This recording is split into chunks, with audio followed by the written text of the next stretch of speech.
Yep. Says recording the call. Welcome, MMA fans. This is Victor Rodriguez with MMA Uncensored, joined today by a very, very special guest, my main man, Stuart Cooper, grappling wizard extraordinaire, a true fan of all grappling and submission arts, who has made that passion into something very different, chronicling and documenting so many of these legends that we've had both in the past and currently, and perhaps some of the future. Stuart, thank you for joining us today. No, thanks for having me on. Appreciate it. Now, you spent a good chunk of your career traveling the world and meeting these people, getting close to so many amazing and talented athletes. How did that actually start for you? What opened the door for you to be able to have that access? It originally started when I was a blue belt training jiu-jitsu, and I had an accident in training where this my left arm got completely dislocated. So at this time, I just graduated from university. I hadn't had a job yet, so I was just training jiu-jitsu, just to kill the time. And then all of a sudden, I can't do jiu-jitsu anymore, and I can't work. So I picked up a video camera and just started filming my friends train, and then going to competitions. And I did that while I was in recovery. And then one of my friends was actually getting married, and he saw my video work, and he actually asked me to film his wedding. And then next thing you know, like I meet a wedding photographer, show the wedding highlight that I did, and next thing you know, I'm a wedding videographer. This is how I taught myself actually how to make videos. And this was back in like 2010, early 2011. And then I got back training, and then through some contacts, I actually ended up meeting Braulio Steeman. He was training for ADCC 2011. So it was one of my friends, Jason Tan, put me in contact with him, and I started filming Braulio preparing for ADCC. So I took the video skills I learned from filming weddings, and then, because I was a fan of jiu-jitsu, just started filming Braulio training for the ADCC. And at this time, there was no flow grappling. Like, YouTube was becoming popular. I don't think Instagram was even around then. Facebook was becoming popular. So there was not many people at all, actually. There was Budo videos at the time, but they were just doing live streams. So I was kind of like the first guy. It kind of makes me feel old to actually start filming these jiu-jitsu athletes. So in 2011, I filmed with Braulio, and at the time, Gunnar Nelson, Ryan Hall, Jeff Monson, they were all in the UK we're doing seminars right before and after ADCC. So that was a good opportunity to go and film with all these different athletes. And after making a number of videos, it became pretty easy to just reach out to gyms and different places and just film with anyone I liked after that. I do want to just make a small aside, and I trust me, I feel bad saying it, but it is something slightly grimly funny about the fact that the arm that you dislocated so wildly is the one that conveniently is the one that says the gentle way now. I mean, not yeah. And quite anyone gentle. that does, it's funny, it means the gentle art, but if you've done jiu-jitsu for over a decade, there's nothing gentle about it. It's After a while, absolutely terrible for your body, isn't it? So much fun, though. yeah, I mean, it's hard to quit. There's something that keeps us putting the hand back in that flame. But so speaking of flame, right? You had something ignite within you. You're like, all right, now I can actually start doing this and traveling. But what was starting out? You've done so much traveling. Like, how was it learning how to navigate scheduling yourself and moving from place to place in order to get these works done? Honestly, I just kind of winged it. I was brought up in quite a small town in England, and I couldn't wait to leave that place, a little town called Preston. So once I made these videos back in 2011, I reached out to a guy called Dennis Ash, who had a hostel called Connection Rio in Rio de Janeiro. It was always a dream of mine, when I was like a blue belt, to go out and to train jiu-jitsu in Brazil. So it sent them an email with some links to my YouTube videos that I just did. And I said, hey, would you be interested in giving me a free place to stay and some free training? In return, I'll shoot some jiu-jitsu videos on different jiu-jitsu athletes, UFC athletes, and put the Connection Rio logo at the beginning and the end. It was just an idea I had. And he emailed me back within like 5 minutes. And next thing you know, a couple of months later, I'm flying out to Brazil. So I paid for my own ticket and I saved up some money, but I had free accommodation and free training, which was great. So I was out in Brazil for 4 months. And Dennis Ash, he actually put me in contact with Kira Gracie, Husamal Harris, who wasn't banned from MMA at the time, Rafael dos Anjos, who was on the prelims at the time, Ricardo De La Riva. So I managed to meet and film with a bunch of legends. And after that, when I was there, I actually met other contacts. So I met a guy called Patrick Vickers, who was the promoter for Cage Warriors in the UK. So through meeting him and him seeing my videos, he hired me for Cage Warriors. And I'm flying around Europe, you know, like Jordan, Saudi Arabia, like Abu Dhabi, Dubai, with Cage Warriors. I remember getting the opportunity to film with an unknown Conor McGregor at that time. I remember actually being on a night out and actually witnessing Conor get absolutely wasted. He was as crazy back then as he is now. And yeah, it was just kind of like a domino effect. You know? This must have been, I want to guess, maybe somewhere between, say, 2008, 2011, perhaps, around that time?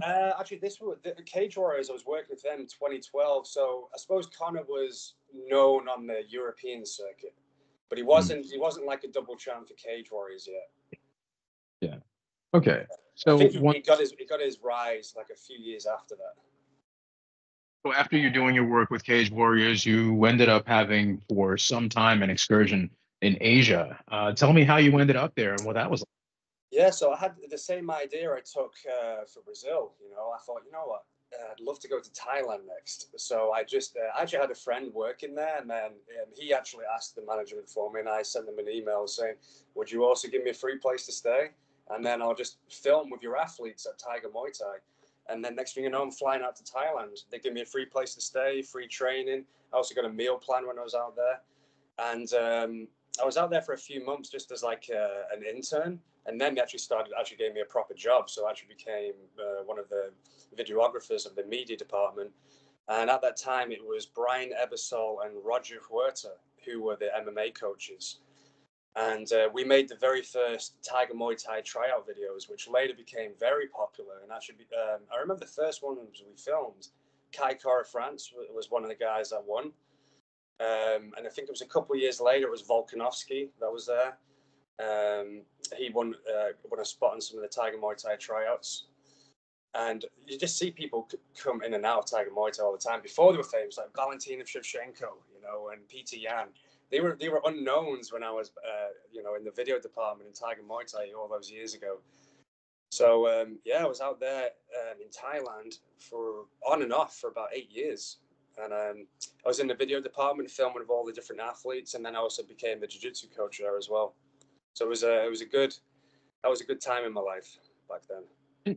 Even though you were throughout that period, you were still traveling throughout Asia for other tournaments and other events and everything like that. Did that ever feel like it was perhaps mounting to a bit much, or was that something that was easy for you to handle and everything? It was actually I enjoyed it at the time. You know, there was like probably about a good 10 years where I was just flying all around the world, just filming and training with all these different athletes, and I really enjoyed it for the longest time. But then it actually got a bit too much, where I decided I wanted to stop and stay in one place and actually have a home, and you know, because I was moving around so much, and traveling that much is not healthy at all. You know. Right. No, I'd imagine not. Well, in these particular situations where you're having all that grind, what was the training situation like? Did that go hand in hand with the recording? Did that become something that maybe fell a bit disjointed because you're going from place to place, from environment to environment, where certain gyms will have certain different ways of doing things? Did that ever become a conflict for you, or at some point any kind of stumbling block, maybe? No, actually, pretty much everywhere I went was pretty cool. And just going to train at different, film at different gyms, I would actually get free training, and it was the opportunity to train with the best guys in the world as well. So I left England when I was like a purple belt, and then I would always go back to England and, you know, train with a professor, and he graded me to brown and then black. But from purple belt, my jiu-jitsu was from all around the world, you know, just training with so many different people. So that was a really good opportunity to get to train with the best guys in the world. Fantastic. Well, you're no longer in Asia. You're now, from what we were talking about briefly before we started, you're looking to open your own gym. Tell me what the process has been like for you so far. Oh, it's been difficult. I was teaching at another gym here in Vancouver just under a year ago, and I decided, I wanted to leave and do my own thing. Because I put years into this sport. I feel like now's the right time because I love Vancouver. So I feel like this is home for me now. And it's the right time to actually open up my own thing, where I can play my own music and have my own vibe, Because when you're teaching at someone else's gym, it's not yours, is it? I want my posters up on the wall, my medals, and have my YouTube channel playing in the background. And when it's your thing, you attract people that are similar to yourself. The gym I was at before, it was like a massive gym. There was like 2,000 members, and over time, it just wasn't the right place for me to be anymore. But I'm in the process of trying to find the right location right now. I think I've found somewhere, but every time I think I've found the location, there's something that happens, like there's asbestos in the walls, or it's not permitted to be actually operate as a gym. So there's all these. It's always something that's coming up. So it's been almost a year now trying to set up my gym, but hopefully something soon. I'm still positive. I certainly hope so, because I mean, what little understanding I have, I mean, I've been doing some reading here and there, and apparently the real estate situation in general in Vancouver has been difficult, and so I can't imagine that's something for residential purposes. Trying to do something for a commercial venue, especially that kind of athletic enclosure that it would be. Yeah, I'd imagine that it's going to have some growing pains here. Yeah, it's insane here. The leases on the commercial space, everywhere I'm looking, it's so expensive. I don't even know how some of these businesses operate, But I finally found somewhere that's a good find. Well, tell me something. I mean, because you've worked with so many people, it's like I can't even come up with a list off the. Like I can rattle some names off the top of my head. Clearly, right? I mean, you've worked with Saul Garcia, Wagner Hocha. Recently, you put up an amazing bid. I really enjoyed seeing that side of him, which you don't get to see very often. Right. What are some of the people, or who are some of the people who first come to mind when you think of like maybe some of the most fun experiences to have documented and met? For me, probably the most fun person that I've filmed with is Bradley Steamer. We actually became really good friends. We haven't seen each other. We actually bumped into each other at ADCC 2022. But we became good friends after filming ADCC 2011. And we ended up traveling together for almost a year, I think. I was filming him prepare for his super fight with Nick Diaz that never happened. That was back in the World Expo 2012, and then I was helping. I was filming prepare for his first MMA fight. So actually, all that footage I got of Bradley, I put it together recently. I'm actually going to re-release all the footage I had. It's like a 30-minute documentary that I put together that was filmed all those years ago. I just never had a chance to put it all together. So that's going to come out very soon, actually. But he's a character. He was a good guy, fun guy to hang around with.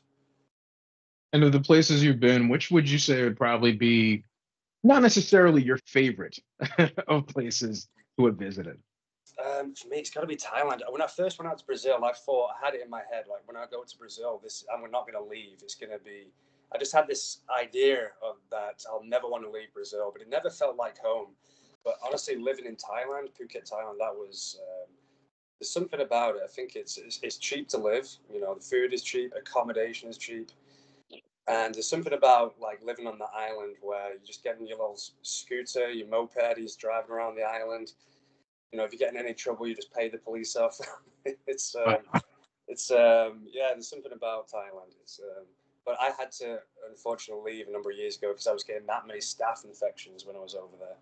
Ooh, it was nasty. I got like 10 staph infections in 12 months, and Thailand is known for this. It's rampant with these gnarly staph infections. So I just got too much in me, and I was on antibiotics longer and longer and longer, and it was actually quite worrying. So then an opportunity came up in Vancouver, and I thought, you know what, maybe I should have a little break from here for a while. And since I moved away from Thailand, I haven't had a staph infection once. So. What would be your least favorite place to visit? Ooh, least favorite place I visited. It's a tough one. You know what? Probably Ho Chi Minh City, Vietnam. Didn't like it at all. It's too chaotic for me. I see. Yeah. No, well, I mean, I can see that. I mean, not every, a lot of places are, they can have a sense of being overwhelming in some ways. I consider that would be a place as clustered as the center areas of Ho Chi Minh City would be that. So I can totally understand that. Yeah. Well, But all right, Stuart, what are you working on next other than the gym? Tell us where we can see more of your stuff, where we can keep up with what your adventures are going to be, and just put your shit out there, man. Tell us. yeah, I'm actually putting together a video on Mason Fowler right now. He actually just fought Nicky Rodriguez Wednesday night, didn't he? That was a great match. Unfortunately, Mason lost. But I was filming and prepared for Gordon Ryan, and then obviously Gordon has these health issues, so I've had to re-edit the video a little bit. But I'm actually I took a step out of filming, like MMA and jiu-jitsu for a few years because there wasn't really that much money there. But recently I've taken a step back into it. So I'm starting to post a lot more on my YouTube channel. And then I also have a Patreon page as well, which you can go and check out. There's a lot of unseen videos on my Patreon page. But going forwards, I've got some videos with Mason Fowler and Braulio Estemas coming out. There's quite a number of others. I just can't remember off the top of my head. All right, fantastic. Well, thanks again for joining us, man. Appreciate you talking to us. Thank you.